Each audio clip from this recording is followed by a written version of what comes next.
Sinabi ni Senadora Risa Ontiveros sa kabihan sa Senado kahapon isang masamang bisita ang China sa ating bansa. Ito'y bunsod ng umiral na hindi magandang mga pangyayari sa relasyon ng Pilipinas sa China, partikular sa pag-atake ng Chinese Embassy kay spokesperson to the West Philippine Sea, PCG Commodore J. Tariela.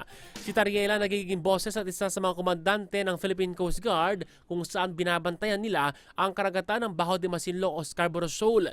Ayon po sa embahada ng China sa bansa, hindi nagiging magandang imahe ang mga Chinese military na nagbabantay sa karagatang sakop umano ng China dahil tumutulong ito sa mga mangingisda ng Pilipinas. Git naman po ni Hontiveros, kailangan respetuhin ng China ang mamamayan, batas at resources ng ating bansa. The Chinese embassy is being a bad guest here dito sa Pilipinas. Dapat mas magpakita sila ng respeto sa kanilang host country, sa atin.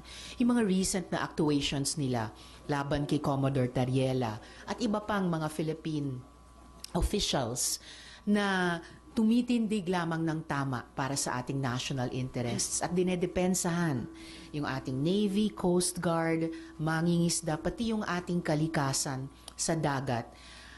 Tuwing ito ay nilalabag ng China. Tama lang yon, no? On the part of Philippine officials, at ang pag-atake sa kanila ng Chinese Embassy ay paglabag, no, sa Vienna Convention on Diplomatic Relations. Kaya humihingi ako ng tugon mula sa DFA tungkol dyan.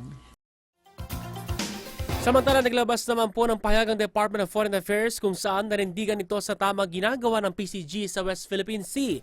Ayon sa statement ng DFA, sinusuportahan nito ang pamahalaan lalo na sa tungkulin nito na protektahan ng soberanya, karapatan at jurisdiksyon ng ibang mga bansa sa ating o sa Pilipinas.